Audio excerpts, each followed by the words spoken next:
time, let me introduce the panelists for today and get the show on the road. We have a lot of people who are already on the call. So Sandhya Sharma is the CFO of Schindler India and a part of the Schindler family since 10 years. She is a chartered accountant with about 20 years of experience in multiple sections of finance. She has worked with Bombay Dyeing and Mahindra before joining Schindler. Welcome, Sandhya, and thank you for your time on this Saturday morning. Mr. Pleasure, Sumeet Sood, thank you. Mr. Sumeet Sood is the Chief Financial Officer with Crystal Crop Protection Limited. He is a qualified chartered accountant again with 28 years of experience in finance and accounts. Though he doesn't look it from his, his age doesn't show at all. He has handled finance, accounts, taxation, bank funding, private equity, and the public markets. Prior to this position, he worked with Air Freight Limited, with Arthur Andersen, Hindustan Times, Amar Ujala, and Jubilant Life Sciences in leadership positions. Welcome, Sumeet. Our third panelist, when he joins, is Nesal Lalan. Nesal is the Chief Financial Officer for India and Southeast Asia at Rolig Logistics, a German logistics firm covering international air freight, sea freight, and contract logistics. Nesal is a qualified CMA from ICWAI Calcutta with a professional career spanning over 20 years of experience in all key aspects of business and finance, covering operational financial management, financial reporting, both IAS and Indian GAAP, treasury management, and he has facilitated critical decision making in these roles that he has held. So Sandhya, Sumeet, may I request you to kindly turn your cameras on? I think someone just sent me a message. Yes.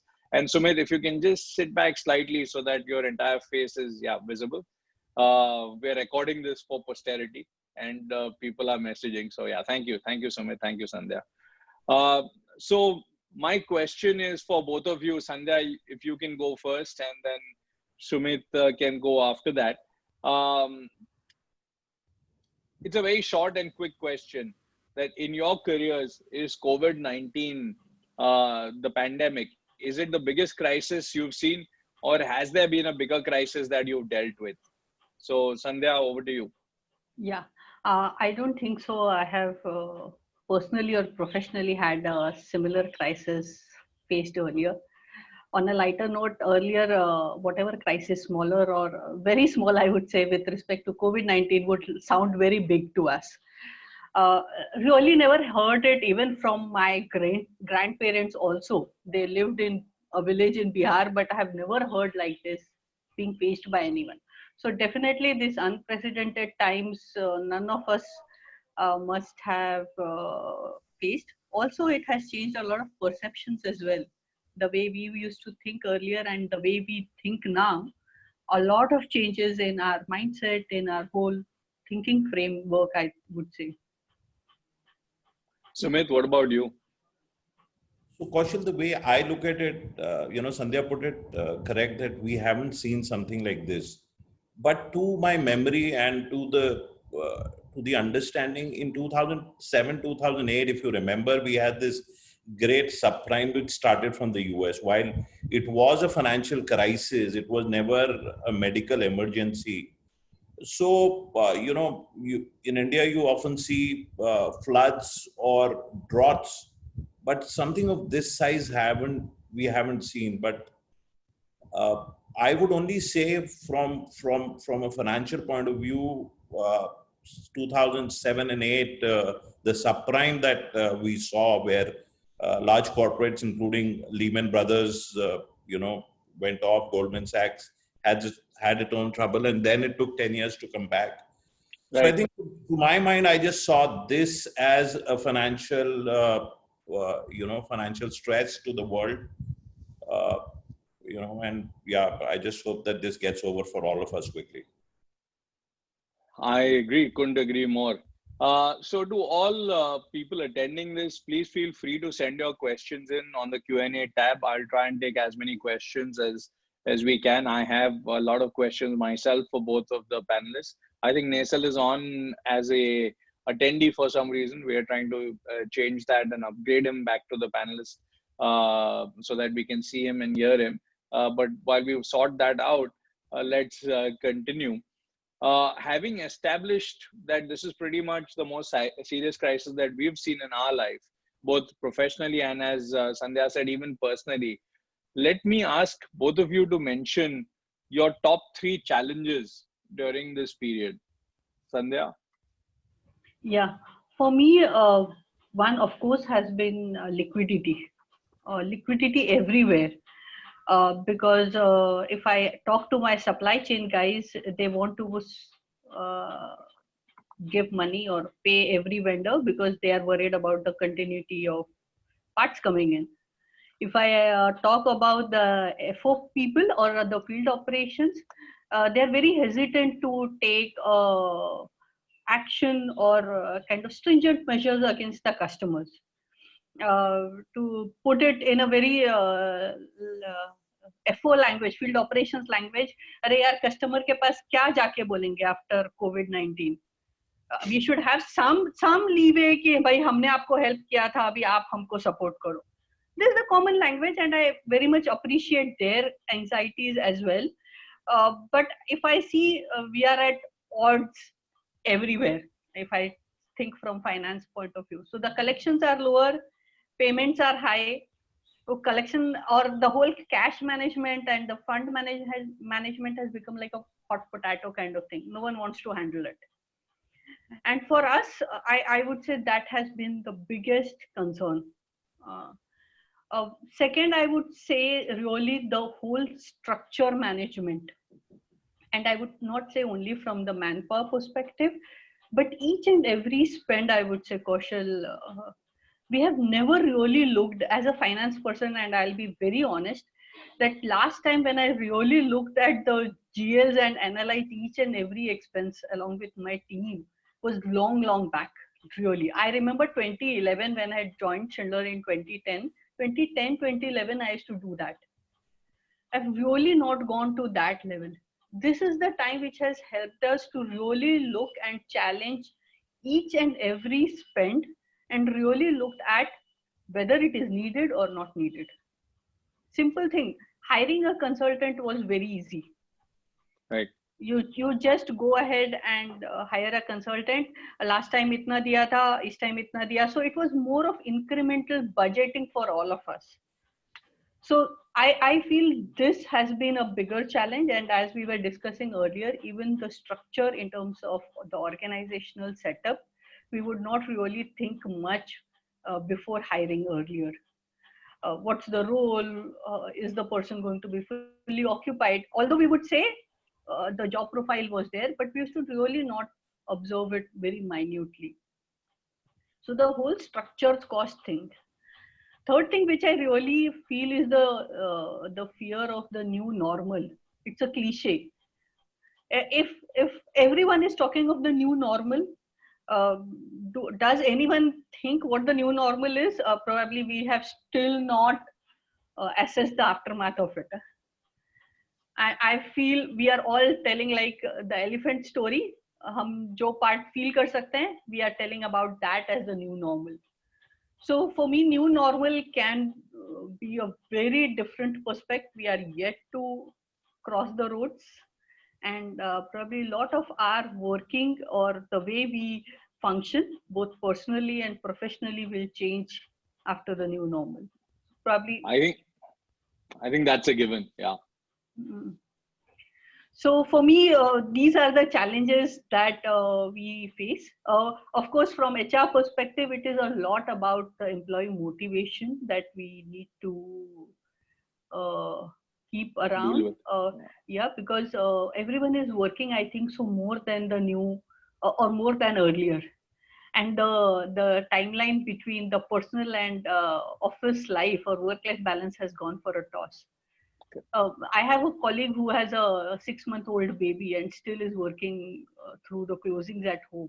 I really dread how she must be managing. So I feel the whole employee motivation piece also to keep them through this tiring times, I would say, is also a big challenge. Sumeet, what about you?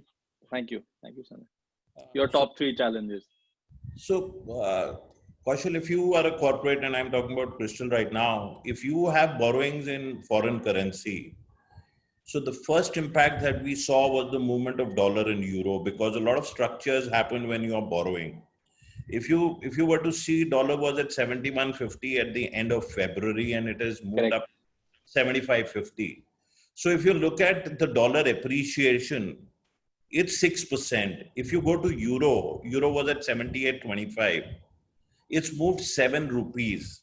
So, as if you ask me as a finance professional, one has been if people have taken currency exposures which are unhedged, are a great concern. Okay, one.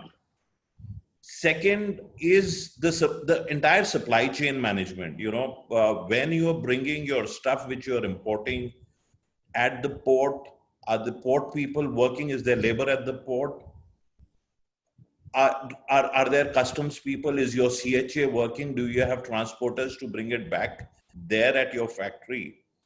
That part of the supply chain has been a huge gap in this period, especially keeping, we are from the agriculture sector, so uh, we were given this permission to work through the lockdown completely, and we were working.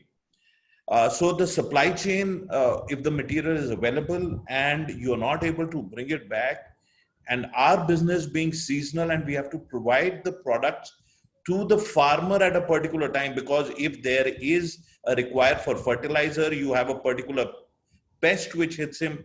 You see a locust has come into the whole country. If you're not there with the pest, the farmer is not able to save his crop, and so we as consumers don't get it. So I think the supply chain piece was a great challenge that we had to handle. The third most important thing, and I'm telling you more from a practical experience, was the labor. Labor coming to your factories, including your full-time staff, and God forbid if you're crossing borders, one or the other, it was impossible to have people moving in and out. The other problem was if you're not in an industrial area. In some of the places we are in industrial areas, the migrant labor had gone back. But if you were not in the industrial area and you were in one of the villages, the villagers were not letting labor come in and out. Yeah. Right. So practically, if you really ask me, the whole finance business model works first on procurement, then on manufacture, and then on sales. And that's when you come back with your entire cash flow. So if you don't have all these things moving, you really don't have a financial, cycle for an organization. So I think if you really ask me, I've mixed both the finance and the business part here, but that which was is more. which is perfect, because there can be, both are hand in hand, right? You can't have a business without Yes. the finance cycle moving, and at the same time you can't have a finance cycle without sort of business kicking in and operating, Yes. which we have seen. But on the other hand, I'm gonna, we were chatting about this, so I'm gonna bring you in onto this, because it's not all gloom and doom. You shared some interesting numbers with us prior to this call. Right. Right, Yeah. Sandhya, we were all excited and jealous when Sumeet shared those numbers. We saw Mahindra and Mahindra saying that tractors, tractor sales in May 2020 were up to 24,017 units as compared to in May 2020, as compared a 2% growth compared to May 2019. So there is growth. And as Dr. Pawan Goenka of Mahindra said, maybe Bharat will carry India. So do you think that rural growth will be strong this year and help fighting the slowdown, since you're in that business and you shared some numbers? So maybe we should energize the audience on this Saturday morning. Yeah, we will do that. I was just telling the challenges earlier. That didn't mean there wasn't a light at the end of the tunnel. Now, the reality is that those were challenges which I mentioned in the first 15 days. But just to share numbers, for the last 2 months, we have had a growth of revenue of 30%. Our collections are up by more than 77%, which means there is a demand, and it is backed by a very good monsoon, which the meteorological department has predicted. Also, what has happened is that with the predictions which have been made by various experts, they say that the growth is 4% in this sector this time. So I think the part of the area that we are mentioning here of India is really, 50% of the economy moves on farming, and 50% of the farming moves on rain. So the rain-fed irrigation is 50%. So I think with good rains, it certainly seems to be that there is a great opportunity, and people who have sort of managed their supply chain well will be able to deliver. And essential industries are probably going to be helping the others to do better. And I think what will be important is people who are doing better should probably spend more on the CSR than the ones who are not doing so much, Correct. I because agree. it's time to give back to the environment what you're getting. So if I have an incremental growth, I should be able to share it back from where I'm getting it. So I think that for us, it's been a good growth. The industry for us is showing a growth of 4%. It has tapered at around 2.9% for the last 6 years. So I think there is a huge huge upside, and I'm sure we'll come out of this very well. Thank you, Sumit. That was very encouraging.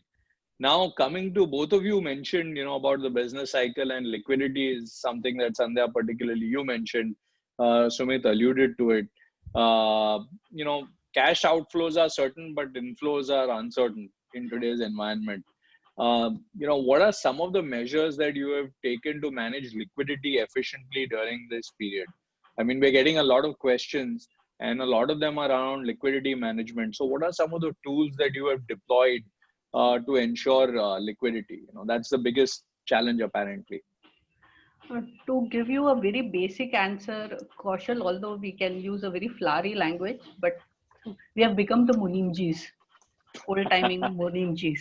Okay, counting each and every penny going out, okay, is the prime thing that we do every day.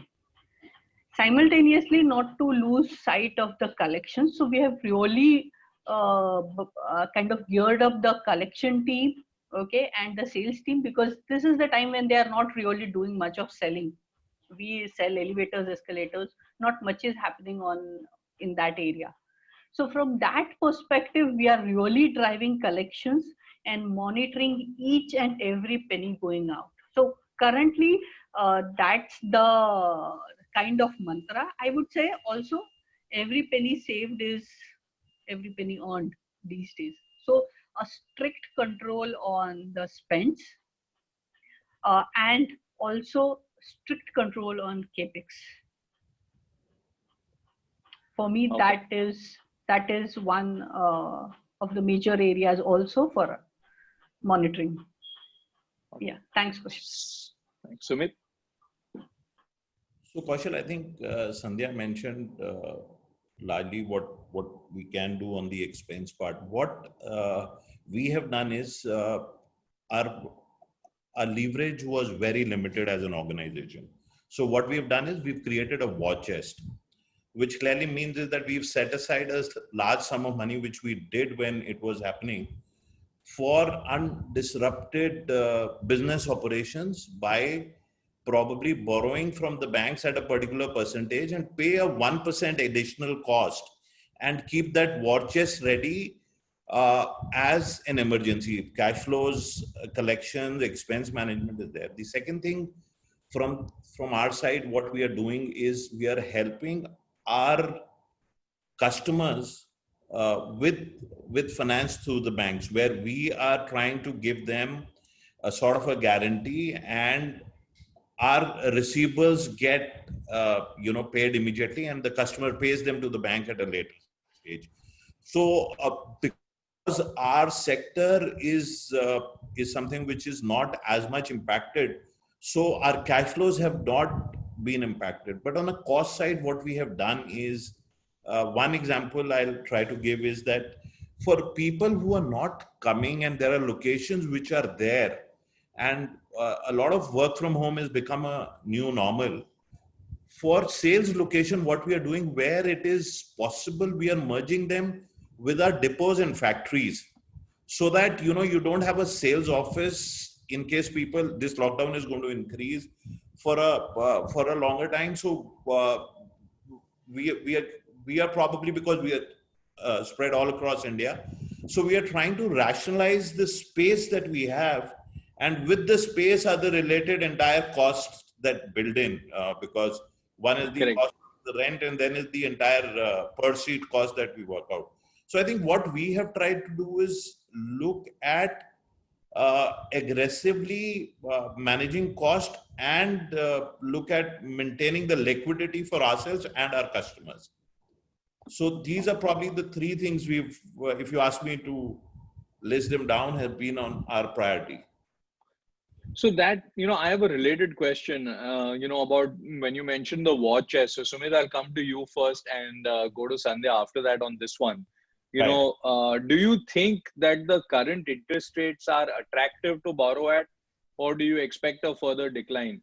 How are both of you planning your borrowings? Is this a good time to top up your credit lines? If you were talking, to the other CFOs on this chat, what would you be, if I wasn't there and it was just the CFO community, including my CFOs on this call, would you all say that, let's top up our credit lines at this point? See, if you look at the bank borrowing today is at 4% from the Reserve Bank of India.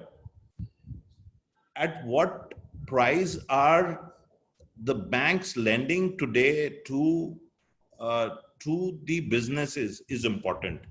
So banks have had their own share of bad luck in the NPAs that have had over the years. So many banks merging. I mean, a bank like Allahabad Bank, which started way back in 1865. Yeah. I know it passionately because my dad used to work in that. Getting merged. So banks have their own problem.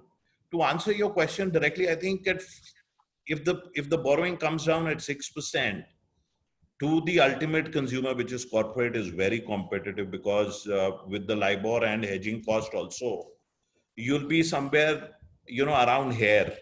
Okay. So it can come down if COVID continues, and it should come down.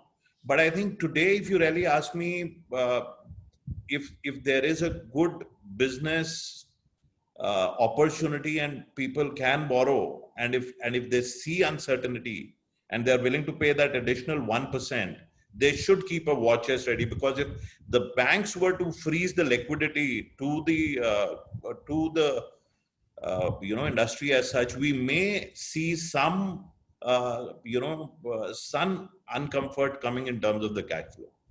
So if you really ask me, I would say that yes. So, there is a question that Mr. Ashok, one of the attendees, has asked, and Sumit, to you, and he says that in terms of what quantum of war chest are we looking at? I mean, can you define it as percentage of sales? An absolute number would not make sense, but as percentage of sales, or as percentage of working capital, or number of months, any sort of thoughts that you have on that? And then I'll pose the same thing to Sandhya. So I'll tell you what we have done. Okay. And I looked at our operating expenses for 6 months, which means the salary cost, which means the manufacturing cost, and interest cost that we have to service the banks. So if that total cost for me comes to an X number, which is, let's say, 20 crores, 30 crores, and you think you want to create a war chest for 3 months or 6 months, you probably multiply that number and keep that much of money ready with you. So if the cash flows, I have not used the formula of sales, but when I did it because I had to pay those costs, right? So the costs, if are required to be paid out of either your own cash flows, like Sandhya was saying, cash flows are becoming difficult for us. That is not the case. But if cash flows are difficult, then to sustain these difficult times, you'll have to cut certain essential checks.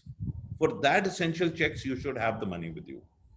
And that is individual judgment and individual appetite to see, do you want to make it 3 months or 6 months cautious? 6 months, right. Okay. Sandhya, your thoughts? Okay, so for me, coming back first from the borrowing topic, Kaushal, I don't borrow locally because fortunately for us, our group or our parent is in Swiss. So we get funded from there wherever whenever we have any necessity. उनको ऐसे भी bank में पैसे रखने के लिए पैसे देने पड़ते हैं. Correct, So for exactly. so although it's not easy, but I would say for us it doesn't make sense to pay interest locally. It helps to borrow from our parent. As far as the war chest thing goes, I would say what we have done is we have kind of mapped out our expenses for 6 months, the bare minimum one. Those are the salary cost, other AMC payments, or something that necessarily we have to make, and definitely the maintenance cost which we need to ensure that the machinery is working. So all those costs we have mapped it out for 6 months and created a war chest for it. Right. Right. Okay. There is something we were discussing just prior to starting out, and I wanted to touch upon it. Both of you are from companies that are known for their, safety and their good people practices. So, there are significant touch points, physical touch points in your businesses. In Sumit's case, these are the factories and farms where people are involved in terms of spraying the pesticides or spraying crop protection chemicals or manufacturing them. In your case, Sandhya, these are the building sites where the elevators are being fitted or the escalators are being fitted at public infrastructure or other sites such as that. What are some of the, as the economy unlocks, what are some of the steps that your organizations are taking to ensure the continued safety of your people, your teams from COVID-19? And this is a slightly tricky one that I wanted to ask. Have you estimated what percentage of sales is going to be spent on safety in the year ahead? Safety, of course, is paramount. You can't measure it, so I'm not at all suggesting that. But since this is an unplanned hit to the P&L, none of us had budgeted for it when we were working on it for the current year. I just wanted to get a sense of what percentage we are looking at, percentage of sales in terms of budget. So Sandhya, if you'd like to. You're on mute, Sandhya, sorry. Yeah, sorry. No. So if I say Kaushal, safety is of paramount importance for Schindler, and that's the basic DNA. That's the reason Schindler is never into manual door elevators. So Right. that's the kind of fundamental safety is considered as. For us, in terms of safety, I wouldn't say there is any limit on spend. Okay. Right.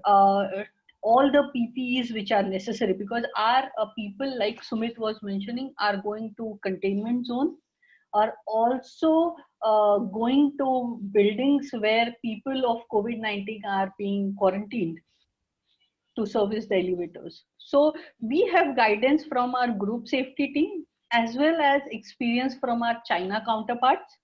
So we are ensuring that all the requisite PPEs are available to all the service technicians. Right. In terms of sites, I would say still not much has initiated yet, although we have experience of our China counterparts, how they have managed, and we are trying to work on the same lines. I would say I have not estimated as a percentage, but I'm expecting about 20 odd crores to be spent on this in next 6 to 8 months. Wow. Okay. And also, if I see from group perspective, they are asking us to not continue the PPE spends in the normal P&L. They are asking us separate information on that because they don't want us to cut corners in this area. Wow. We are also working on the insurance coverage bit of the customer engineers, because it's not only them, their family also can be impacted with the customer engineers going to COVID-19 containment zones. So we are working on that as well. and also on special packages for these people, so that like not many want to come out in these times. So we are working, I would say, around safety, definitely, but also on the other areas which is impacting directly or indirectly. Thanks, Okay. Kaushal. Thank you. Thank you. Sumit? So, Kaushal, as I mentioned that we were operating through the lockdown period, and even the MCA has come down with certain guidelines stating that expenditure made on safety for the labor would get covered under CSR. And anyways, corporates have a 2% spend to be made on CSR for the society. Now, what typically we have done is in our offices, because they were open, for the Right. first month, what we did was we asked only very essential people to come. It's only if somebody wanted signatures or something Right. of then we started from 3rd of May with 33% people coming on alternate days. Right. We saw people couldn't come, people using public transport were not able to come. So there were very few of them, and the taxis were not operating. So only those people who had their own conveyance were coming, and the offices were being sanitized, the cars coming in were being sanitized. We Right. have PPE equipment for all the people, both at plants and at our workplace. Now we are working with a great social distancing. We are leaving a seat on the side and at the back, and ensuring that people have larger space of safety to work, because that's of prime importance, as Sandhya was mentioning. To peg it at a number, I think I don't have a percentage of sales, but we are looking at something like 5% or 6% of the PAT. So we don't have Wow. budgets like Sandhya, but we will have around 6-7 crore rupees, which we think will go through the entire cycle, taking care of labor. Actually, when you're keeping them close to your factories, you're also providing food and shelter to them. So I Correct. think this is, as I was saying in the earlier question, that what you're getting from the society will have to be given back, and continuity has to be maintained for business and people. So I Right. think survival and revival will work together. First you survive these difficult times, and then we'll all revive. So I think, Revive. yeah. So I think we will look at every cost which is required in these times for the safety of people. Right. There is a question from Mr. Vaibhav from Navigators Visa Global Logistics, and he has three questions, but I'm going to ask two of them just in the interest of time. Going forward, how do you do credit analysis for new as well as old customers, basis credit line, credit days? So that is the first question. And the second question, which is, I think, easier one, which is income tax refunds are still pending. Has anyone got their refunds after the finance minister's announcement? So this is Vaibhav from Navigators Visa. Sandhya, if you'd like to take it away first. Yeah. So Vaibhav, nice question, but paise nahi mile hain. So no income tax refund yet. What they are telling is that they will give us refund, but they will adjust it against the other demand. So it will be nothing coming into the bank account. Okay, this is the way they are operating. Nevertheless, from the other perspective, sorry, I missed the earlier question, Kaushal. If you can What are you repeat. doing? Yeah, no, what are you doing with respect to assessing credit for new as well as old customers? New credit customers, of course, that's there. But for old customers also, what are you doing in terms of Okay. credit? Sure. So from you are helping us do that, Kaushal, also. Of course, So yeah. from that perspective, I would say we are looking at twofold. We are looking at the credit assessment current, but we are also looking at their past business relationship that we have. So it's not a kind of black and white, I would say, formula that we have, but we look at both the perspectives, give a kind of due weightage to it. If a company has been continuously into loss, then we try to improve our payment terms or work around it. But if someone has recently got into a problem, I don't think so we stop business just because of that. Okay. Okay. Sumit, your thoughts? Okay, so on the income tax part, I think when the finance minister had announced the income tax refunds, they had left conveniently the corporate part, I think, because their collections would have been low. So 15th June, probably when the advance tax installment will go, we'll get to know how much is the corporate collecting. If you look at the government collection, even on the GST, the e-way bills have been like 86 lakhs compared to upward of 4 crore e-way bills in the month of March. So I think government, while has mentioned that they want to do all of it, it is not happening. Sandhya has given a good news that we can adjust it with the future taxes. So we have, all of us have an installment on 15th June. So it can be done. But, you know, this question really brings up to a pertinent point. Wherever there are monies which are lying of corporates, which can be given back by the PSUs, the insurance companies, or the GST refunds, or the tax refund, should come back to help them. The one which is more needed, because it's their money, so let it come timely. On the credit analysis, I think, a couple of things. Credit analysis is an ongoing process. We are doing this with uh, Rubix. Clearly, we are doing internal rating of our customers based on our past experience. But these times make it more difficult to analyze, because you don't know who is complying with GST, who's complying with their own terms. So it would be pertinent for all of us to review this quarterly or at a shorter period to see how the customers' trends are behaving for us, because we are at places which are the smaller places of the country. So these are, the dealer or the distributor would be a senior guy in a smaller place. So there is a credibility attached, but there are losses which happen, and you continue. The biggest risk on your revenue side is the credit that you're giving. Correct. These days we are selling in cash because there is a demand for the product and we see the supply not there.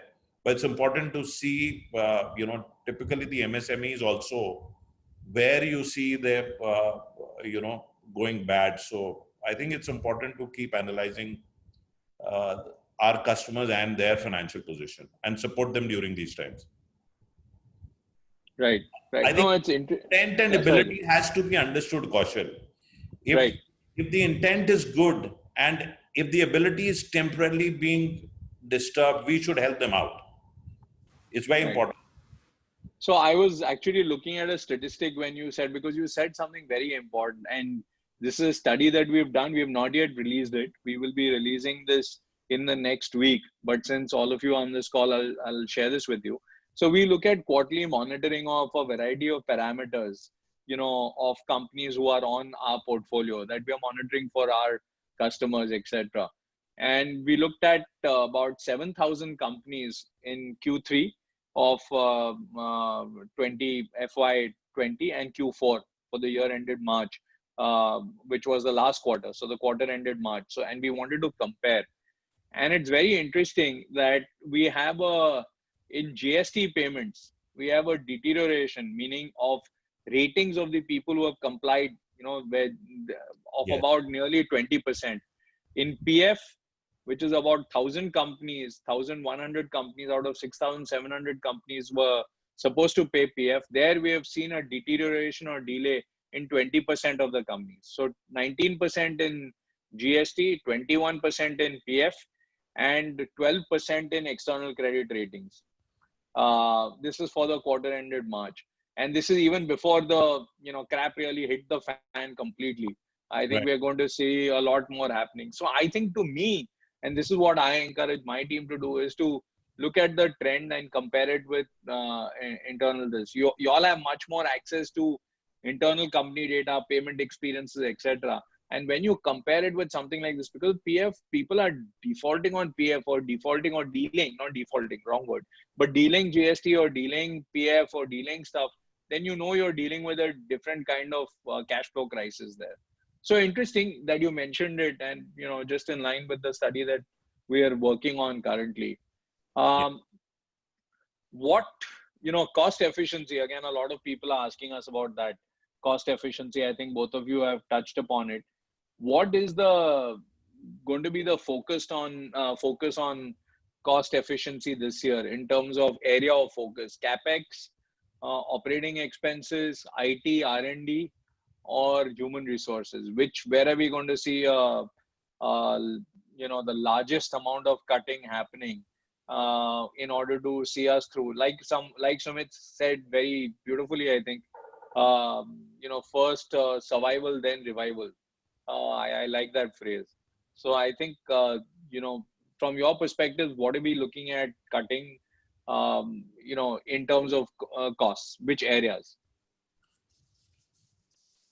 So Sandhya would like to take it first. Yes, Yeah. Sandhya, go ahead. Okay, sure. So I would say I heard a very good analogy yesterday, Kaushal, in a webinar, and it was having like a good cholesterol and a bad cholesterol. Right. So the spends are, I would say, in a similar way.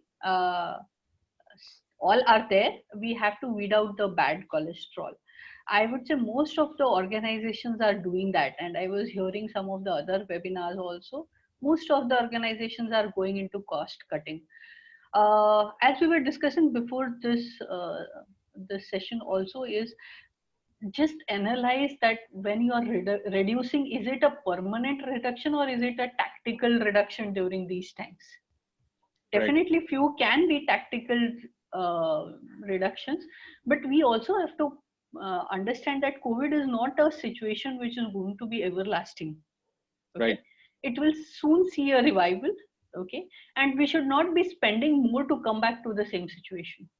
Correct. And it applies to all cost brackets in all areas, I would say. Right. And especially for spends like R&D. In fact, in our business, we are spending more because everyone is looking for a touchless solution in an elevator. Correct. Right. So our R&D spends have in fact gone up during these times. I would say CapEx, we are reviewing each and every area and cutting down on those CapEx which will not impact us immediately. Like Right. I was to change a laptop every 3 years, probably 6 months more I can manage with the same laptop. It's not necessary. Right. To give you Right. a very basic example, Sure. all our customer engineers have iPhone because their routing and everything is on that. Probably I have asked them to manage this year, and we can have new iPhones next year. So I would say Right. we are reviewing each and every expense and really looking at whether are we reducing for the heck of it, or is it a long-term strategy? Like Right. Sumeet also mentioned, we are looking at combining offices, but we are looking at 3 years horizon. If the team comes up and says that okay, probably next year we need to have a new office, then it doesn't make Correct. sense to do away with just for 6 months. Probably Right. I'll spend more in the infrastructure later. Right. So I would say it is reviewing each and every spend and really looking both tactical, but not losing sight of probably the revival, and ensure that we only cut down on the bad cholesterol and not the good ones. Okay. Thanks, Sumit? Kaushal. Thanks. Sumit? Yeah. So, what we have seen during this time is IT is an investment we'll all have to make. People are working from home, so we moved everybody with a laptop, with a data card, and similarly linked to that was the cyber security. The biggest Right. risk that you run with people working from homes is cyber security. So if you ask me what is the one place the company is looking at investing right now, is the IT infrastructure. R&D for us is a constant requirement, and because you want to come back with a more innovative and a viable product for the farmer, so that he has to put the tank lesser on his back every time he's going for a spray. So I think R&D will be a spend which will probably not be something which will take a backseat for us, because we want to continuously work on the efficiency and efficacy of the products that we are making for the ultimate consumer. Coming back to all other spends like capex, or human resource. While it's a good opportunity also to hire people, but yes, as Sandhya was mentioning, that every rupee matters. So we'll probably look at, working closely with our teams. In operations, what we have done, Kaushal, is that because when you make a business plan, it was made pre-COVID. So you Right. did not envisage a COVID impact at that point of time. So we, like Sandhya was mentioning, re-looked at our annual operating plan and allocated the fixed cost separate and the variable cost separate. Right. And then what we are trying to see is try to address the fixed cost in a manner like we take vehicles. A simple example: we take vehicles on lease when we go down to farmers. We have 500 vehicles, Bolero Jeeps, Right. or others which go down. So when the bank interests have gone down, we want to renegotiate these terms. So I think operations, we are looking with dividing the fixed cost and the variable cost separate and keeping a very close watch on the variable cost, because that will directly be related to the output that you're making. So I think, to answer your question, the cost has to be, diagnosed very well. And the word I like, the Munim word, to understand that we don't spend as much when we, every money saved is every penny earned. So On I think that part, if we can do that, be good. good. So I think that's where I am on the cost fund and our spends that the company will have. CapEx is a complete no-no till it's not a replacement CapEx. You have a breakdown in a machinery is what everybody would do, but CapEx, I think, will probably take a backseat for us. Kaushal, I would like to add Sure. one thing just Sure. which I missed earlier was one has to not lose sight of their long-term strategy. I would agree. That is very important currently because still the long-term strategy is going to, anyone does not have a strategy for immediately 1 year. It's a 5 year at least strategy. And I think so one has to keep that in mind and really work out on all the aspects. Correct. I think short-termism can be dangerous. We have seen 3-4 months of this pandemic. There is, going to be business we are going to have significant business after it. So you don't want to throw out the baby with the bathwater. So that point is absolutely well taken. There's a question, Sumit, for you is, is Crystal Crop using the trade exchange platform, TREDS platform? The government has created the license 3 TREDS platforms for enabling timely payments to MSME sector, thus ensuring supply side functioning. This question is from Mr. Akshay Babbar. So Sumit, any thoughts on that? So, for us, while this is a compliance that you have to do, pay MSMEs in 45 days, our software SAP itself has, for all our MSMEs, the due date of payment on or before 45 days. We do use that platform, but to ensure that these MSMEs, which are almost 6.23 crores in the country, need money the most. So we do pay them on time and we do use this platform. Yes. Okay, great. Another question that's come from Mr. Jairaj is on, this is on credit insurance. Are either of you using credit insurance currently as this Sandhya, any plans to use credit insurance in an environment where, where it is a challenge? I am using Kaushal Credit Insurance, and fortunately I started just on 1st of Feb this year. It was after your suggestion, Kaushal, so thank you. So we have gone ahead with Credit Insurance, and although for me, I would say in the project business, it's always a long-term association. Like we always say that if we lose a customer, we lose a customer for 25 years because that's the life of an elevator. So it's not a easy, I would say, way that if the person is not paying, I go to the credit insurance, because the first requirement is you stop billing and working with the customer. Right. But I say it gives a lot of mental peace that in the worst case, I have a fallback mechanism, I would say. Correct. Sumit, your end, credit insurance?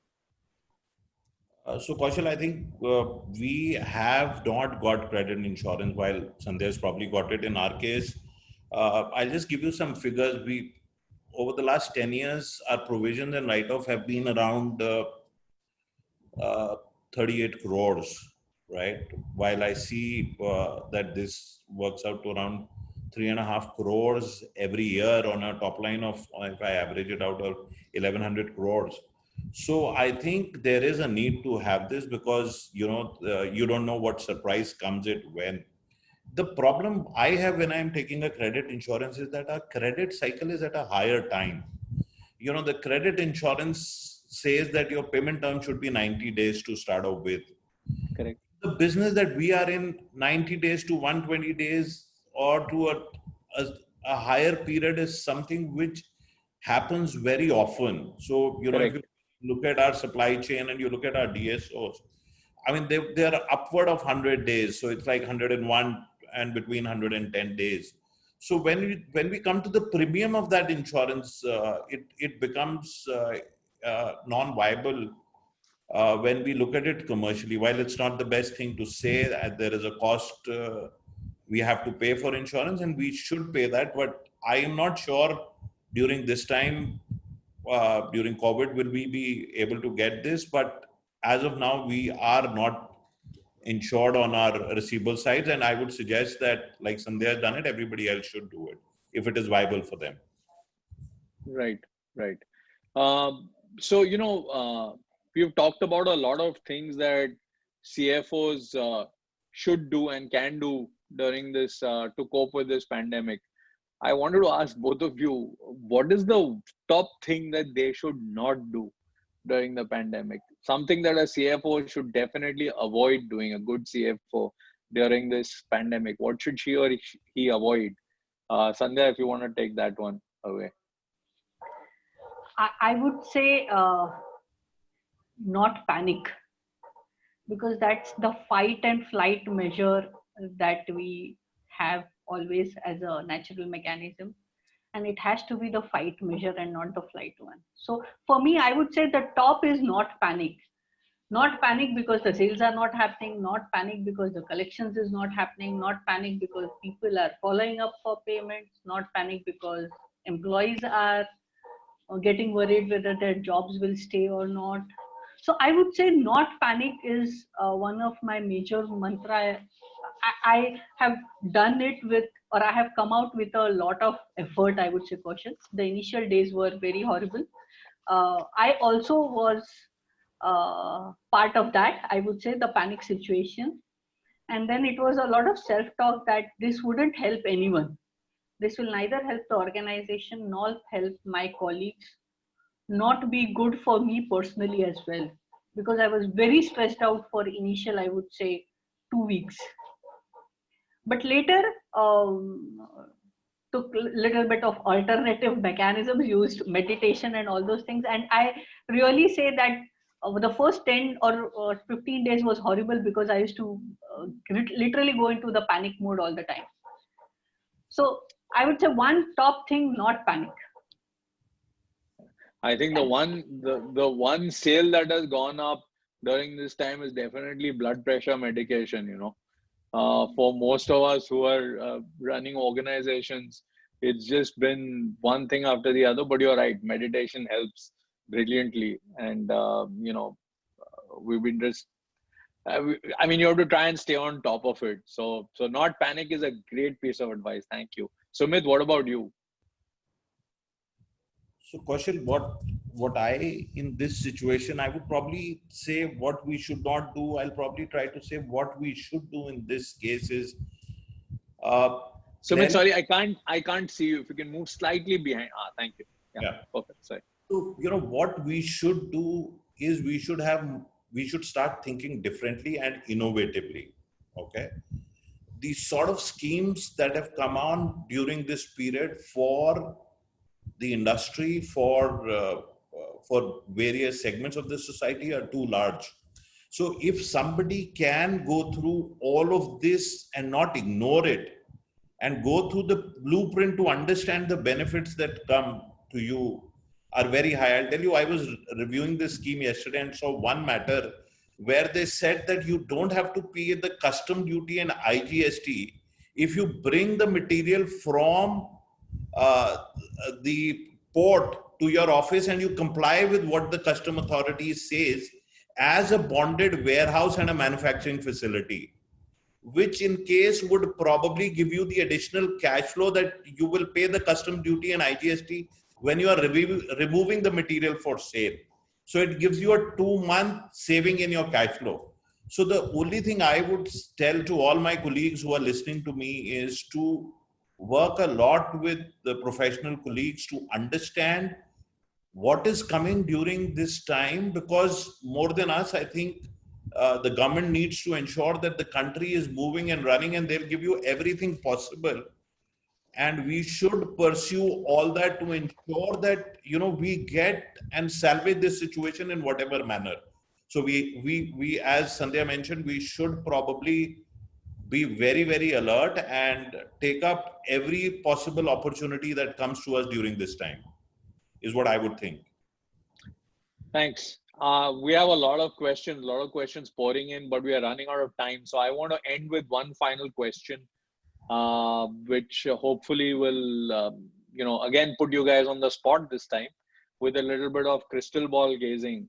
That when do you think the sales growth in your organizations will return to pre-COVID times? And when will we be dealing with the crises that we dealt with in those days?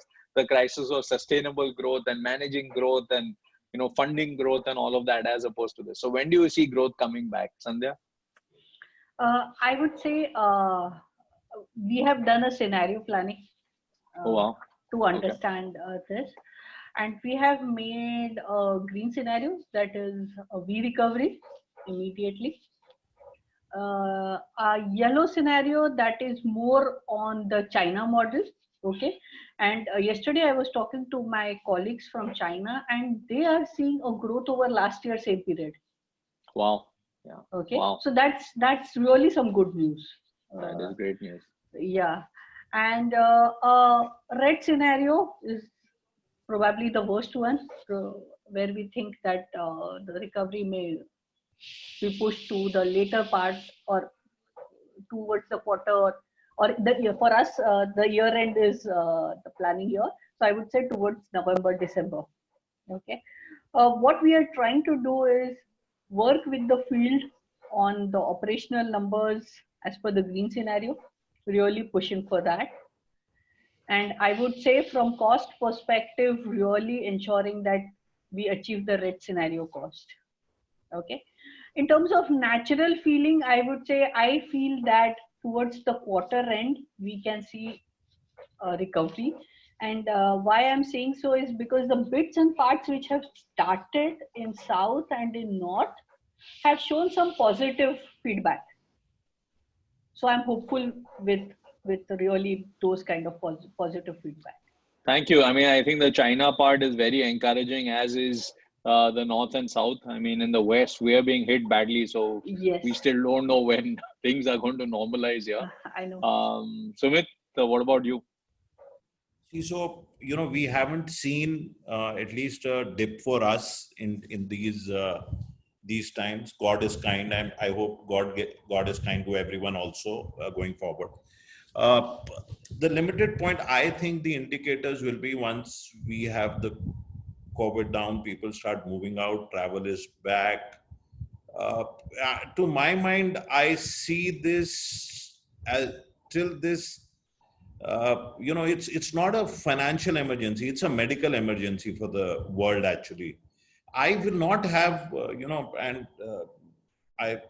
time is the best teller and time is the best healer to my mind. I would say once we have dealt with the COVID situation, one, from a medicine point of view, and second, from the feeling that people will be least impacted of this, is when I think it'll get recovered. It could be in a shorter time frame, and I hope and pray that. And I just hope and pray I'm wrong by saying it could take us longer till we don't have a medicine. So, that is how I look at it, because I don't have anything from a industry point of view to tell you, but generally when I speak to colleagues and my professional friends, this is what I hear from them. for their businesses. So I think this is how it is going to pan out as I see it. Okay, so I think for us, the most optimistic takeaway today, at least, is China is coming back. That Sandhya said in response to the last question. You have not been impacted. Bharat is carrying India.